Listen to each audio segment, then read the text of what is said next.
Hi! This is Revathi. Video చూస్తున్న వారికి, అలాగే లైక్స్, కామెంట్స్‌తో ఎంకరేజ్ చేస్తున్న వారందరికీ నా హృదయపూర్వక ధన్యవాదాలు. నీ తన్నుకే ఎపిసోడ్ నంబర్ 146.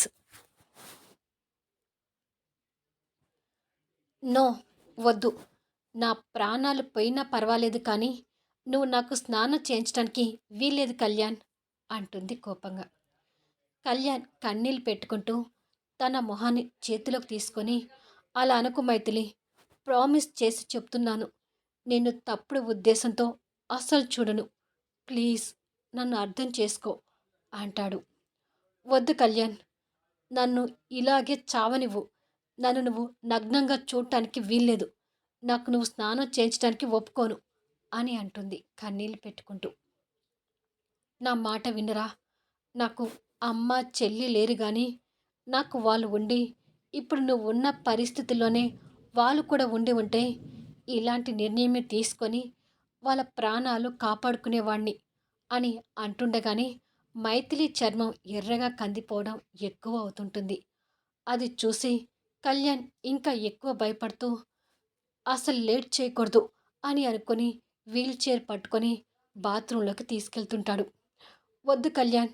నేను చావడానికైనా సిద్ధపడతాను కానీ నా ఆత్మ గౌరవాన్ని చంపుకోలేను.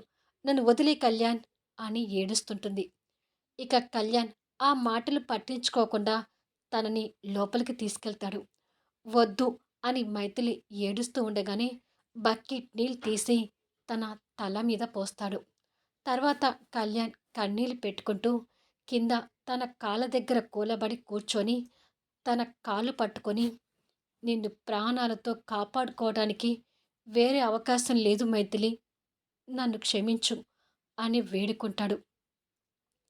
చేతులు కాళ్ళు కదిలించలేని తన అసమర్థకి కుమిలిపోతూ ఏడుస్తుంటుంది. తక్షణమే కళ్యాణ్ పైకి లేచి ఎద మీద ఉన్న తన పైట కొంగును తొలగిస్తాడు. మైథిలి బాధతో కళ్ళు మూసుకొని, ప్లీజ్ కళ్యాణ్, నన్ను ఇలా చావనివ్వు అని వేడుకుంటుంది. మైథిలి అలా రిక్వెస్ట్ చేస్తూ ఉండగానే కళ్యాణ్ తన చీరను తొలగిస్తాడు. ఆత్మ గౌరవమే ప్రాణం అనుకుంటున్న మైథిలికి అదంతా అవమాన భారంగా అనిపిస్తుంటుంది. స్వామీజీ సూచనలు ఖచ్చితంగా పాటించి శరీరం మీద ఆ లేపనాన్ని పూర్తిగా తొలగించాలి కాబట్టి తన జాకెట్ హుక్స్ కూడా తీస్తుంటాడు. ప్లీజ్ వద్దు కళ్యాణ్ అంటూ ఏడుస్తూనే ఉంటుంది మైథిలి. తనని అలా చూడటానికి కళ్యాణ్కి కూడా అంతకు మించి బాధ ఉన్నా తప్పక కన్నీళ్ళు పెట్టుకుంటూ ఆ పని చేస్తుంటాడు. తన బ్లౌజ్ హుక్స్లని ఒక్కొక్కటిగా తీసి బ్లౌజ్ విప్పుతాడు. మైథిలి కళ్ళు మూసుకొని ఒకప్పుడు కళ్యాణ్ తనని అలా చూడటానికి వెంపర్లాడిన క్షణాలను గుర్తుకు తెచ్చుకుంటుంది. బ్లౌజ్ విప్పిన తర్వాత తన పెట్టికోట్ కూడా విప్పి పూర్తి వివస్త్రించేస్తాడు. కళ్యాణ్ తనని అలా చూస్తున్నా అతనిలో ఎలాంటి కోరికలు కలగటం లేదని కొత్తగా చెప్పాల్సిన అవసరం లేదు. తనని అసలు ఆ భావంతో చూడకుండా నీళ్లు పోస్తూ ఆ క్షణం తను ఏమైనా అనుకొని అని వదిలేసి శరీరం మీద పట్టిన లేపనాన్ని చేతులతో రుద్దుతూ తొలగించే ప్రయత్నం చేస్తుంటాడు. ఆ సమయంలో మైథిలి బాధ వర్ణనాతీతం. తన శరీర రంగును గమనిస్తూ స్నానం చేయించాల్సిన పరిస్థితి అది. ఆ లేపనం తొలగిపోయే కొద్దీ శరీరం కందిపోవడం కూడా తగ్గిపోతూ కనిపిస్తుంటుంది. అది చూస్తున్న కళ్యాణ్కి మైథిలి ప్రాణాల మీదున్న భయం కూడా తగ్గుతూ వస్తుంటుంది. లేపనాన్ని పూర్తిగా తొలగిస్తూ స్నానం చేయిస్తుంటాడు. ఇలా కొద్దిసేపటికి ఆ లేపనం పూర్తిగా తొలగిపోయి శరీరం రంగు కూడా నార్మల్కి వస్తుంది. అది చూసి కళ్యాణ్ సంతోషపడుతూ, అమ్మయ్యా, ఇక మైథిలి ప్రాణాలకి ఏమీ కాదు అని అనుకుని గుండెల మీద అంతసేపు మోస్తున్న భారం దిగినట్టుగా ఫీల్ అవుతుంటాడు. కానీ మైథిలికే అదంతా భరించలేని అవమానంగా అనిపిస్తూ ఉంటుంది. టవల్తో తన శరీరాన్ని తుడిచి జుట్టుకు టవల్ చుట్టి కట్టి తనకి మళ్ళీ వేరే శారీ కట్టి రూమ్లోకి తీసుకొని వస్తాడు. శరీరం మీద దుర్ద, మంట పూర్తిగా తగ్గిపోయిందా మైథిలి అని అడుగుతాడు. మైథిలి కన్నీళ్ళు పెట్టుకుంటూ చూస్తూ, నీ రెండో కోరిక కూడా తీరింది కదా కళ్యాణ్. సంతోషమేనా అని అడుగుతుంది.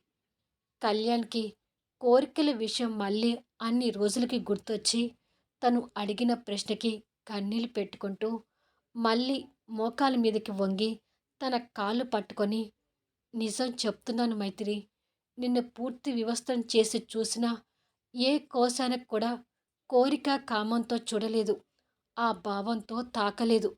నీకు నమ్మకం కుదిరేలా ఎలా చెప్పాలో తెలియడం లేదు. అసలు మనకి ఇలాంటి పరిస్థితి రాకుండా ఉండాల్సింది.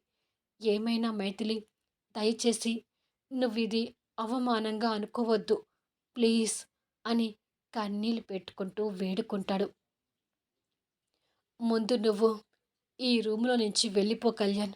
ప్లీజ్ నా ఎదురుగా ఉండొద్దు" అని అంటుంది కన్నీళ్లు పెట్టుకుంటూ. కళ్యాణ్ తన కాళ్ళు వదిలి లేచి, తను కన్నీళ్లు పెట్టుకోవడం బాధగా చూస్తూ, తన తల మీద చెయ్యి వేసి నిమరబోతుండగా, వద్దు అన్నట్టుగా తన తలను వెనక్కి తీసుకుంటుంది. అది చూసి కళ్యాణ్ గుండె పగులుతూ, తను ఎలాంటి పరిస్థితిలో ఉందో అర్థం చేసుకొని ఆ రూములో నుంచి వెళ్ళిపోతాడు. జరిగింది తలుచుకుంటున్న మైథిలికి కన్నీళ్లు ఏరులై పారుతుంటాయి. కొంతసేపటి తర్వాత అన్నసూరమ్మ గారితో, రాములమ్మతో కలిసి శ్రేయ బాబుని ఎత్తుకొని లోపలికి వస్తూ, "అటవీ ప్రాంతాలు కూడా ఇంత అందంగా ఉంటాయని ఈరోజే తెలిసింది. బాబుతో కలిసి ముగ్గురం భలే ఎంజాయ్ చేశాం కదా" అంటూ లోపలికి వస్తుండగా, కళ్యాణ్ ఉగ్రరూపం దాల్చినట్టుగా వాళ్ళ ముగ్గురు వైపు కోపంగా చూస్తుంటాడు. శ్రేయ, రాములమ్మ మాత్రం మైథిలికి స్నానం చేయించాడా లేదా అన్నట్టుగా తన రూంలోకి తొంగి చూస్తుంటారు. మనవడు అలా కోపంగా ఉండటం గమనించి, "ఏంటి నాన్న అలా ఉన్నావు?" అని అడుగుతుంది అనసూయం గారు. "ఇంట్లో లేకుండా ఎక్కడికి వెళ్ళారు గ్రాని?" అని అడుగుతాడు కోపంతో. "అటవీ ప్రాంతమంతా చూద్దామని రాములమ్మ ముచ్చట పడితే వెళ్ళి వస్తున్నాంరా" అంటుంది అనసూయం గారు. "మీరు వెళ్ళటానికి ఇప్పుడే తీరిందా?" అని అడుగుతాడు ఆవేశంగా. కళ్యాణ్ కోపానికి అనసూయం గారు ఆశ్చర్యంగా చూస్తుంటుంది. "ఏమైంది కళ్యాణ్ బాబు గారు? ఎందుకు అంత కోపంగా ఉన్నారు?" అని రాములమ్మ కావాలని అడుగుతుంది. కళ్యాణ్ కన్నీళ్లు పెట్టుకుంటూ నిలబడిపోతాడు. మనవడి కన్నీళ్లు చూసి అనసూయం గారు చలించిపోతూ, "ఎందుకు నాన్న కన్నీళ్లు పెట్టుకుంటున్నావు? ఏమైంది? మైథిలిని తీసుకొచ్చావు కదా?" అని అడుగుతుంది. కళ్యాణ్ ఏ సమాధానం చెప్పలేక అలాగే కన్నీళ్లు పెట్టుకుంటూ నిలబడిపోతాడు. "నేను అనుకున్నది అనుకున్నట్టుగా జరిగిందని కళ్యాణ్ మొహం చూస్తే అర్థమవుతుంది" అని అనుకుంటూ శ్రేయ సంతోషపడుతుంటుంది. కళ్యాణ్ అలా కన్నీళ్లు పెట్టుకోవడం చూసి రాములమ్మ కూడా కాస్త బాధపడుతూ మైథిలి రూంలోకి వెళ్తుంది. తనను చూడగానే స్నానం చేయించిన విషయం రాములమ్మకి అర్థమై కాస్త సంతోషపడుతూ, "మేడం" అంటూ దగ్గరికి రాబోతుండగా, మైథిలి తన వైపు కళ్ళెర్ర చేసి చూస్తూ, "ఎక్కడికి చచ్చారు అంతా?" అని ఆవేశంతో గట్టిగా అరుస్తుంది. ఆ అరుపుకి దగ్గరున్న రాములమ్మ ఉలిక్కి పడితే, బయట ఉన్న అనసూయం గారు ఆశ్చర్యపోతూ కంగారుగా లోపలికొస్తుంది. తన వెనకనే బాబుని ఎత్తుకున్న శ్రేయ కూడా వస్తుంది. వాళ్ళ అమ్మమ్మ గారిని చూడగానే మైథిలి బాధ ఇంకాస్త ఎక్కువై కుమిలిపోతూ ఏడుస్తుంటుంది. ఆ ఏడుపు శ్రేయ మనసుకి ఎంతో సంతోషాన్ని ఇస్తుంటుంది. "ఏంటి తల్లి, ఏమైంది అలా ఏడుస్తున్నావు?" అంటూ అనసూయం గారు దగ్గరికి వస్తుంది. మైథిలి జరిగిన విషయం గురించి చెప్పలేక ఏడుస్తుంటుంది. కళ్యాణ్ కూడా కన్నీళ్లు పెట్టుకుంటూ ఆ రూంలోకి వస్తాడు. వారిద్దరిని చూసి అనసూయం గారు ఇంకా కంగారు పడుతూ, "కళ్యాణ్, ఏమైందిరా ఇద్దరికి? ఎందుకు ఇద్దరు అలా ఏడుస్తున్నారు? అసలు మాలతి ఎక్కడుంది, కనిపించటం లేదు" అని అడుగుతుంది. తల్లిదండ్రులు ఎందుకు ఏడుస్తున్నారో తెలియక శ్రేయ దగ్గర ఉన్న బాబు అమాయకంగా చూస్తుంటాడు. "మాలతి ఇక్కడ ఉండలేనని లెటర్ రాసి మేము రాకముందే వెళ్ళిపోయింది గ్రాని. మీరెవ్వరూ లేకపోయేసరికి మైథిలికి నేను స్నానం చేయించాల్సి వచ్చింది" అని ఉన్న విషయం చెప్తాడు. అది విని అనసూయం గారు ఒక్కసారిగా నిర్ఘాంతపోతూ మైథిలి పరిస్థితికి కన్నీళ్లు పెడుతుంటుంది. ఇలా జరుగుతుంది అనుకుంటే మేమసలు బయటికి వెళ్ళకపోయేవాళ్ళంరా అని అంటుంది అనసూయం గారు. కళ్యాణ్ శ్రేయ వైపు కోపంగా చూస్తూ, అసలు నువ్వు చికిత్సాలయ నుంచి ఇంటికి ఎందుకొచ్చావు అని అడుగుతాడు. కళ్యాణ్ కోపాన్ని చూసి శ్రేయ కాస్త భయపడుతూ, ఆ కారులో కూర్చోలేక బోర్ కొడుతుంటే ఇంటికి వచ్చేశాను కళ్యాణ్ అంటుంది.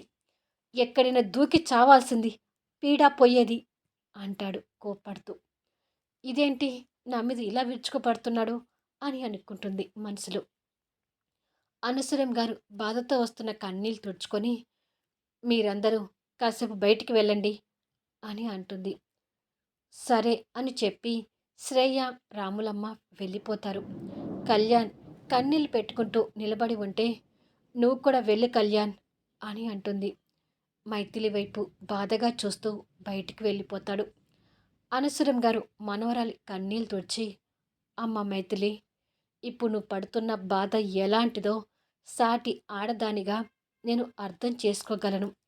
చూడమ్మా మైథిలి, ఇప్పుడు నువ్వు పేషెంట్వి. కళ్యాణ్ ఒక డాక్టర్ లాగా నీ ప్రాణాలని కాపాడాడు. డాక్టర్స్ ఆపరేషన్ చేసేటప్పుడు పేషెంట్స్ని వివస్త్రంగా చూడాల్సి వస్తుంది. ఇప్పుడు మీ మధ్య జరిగింది కూడా ఒక ఆపరేషన్ లాంటిదేనమ్మా. ఇది నువ్వు అవమానం అని అనుకోవద్దు అని మైథిలికి సర్ది చెప్పాలని చూస్తుంటుంది.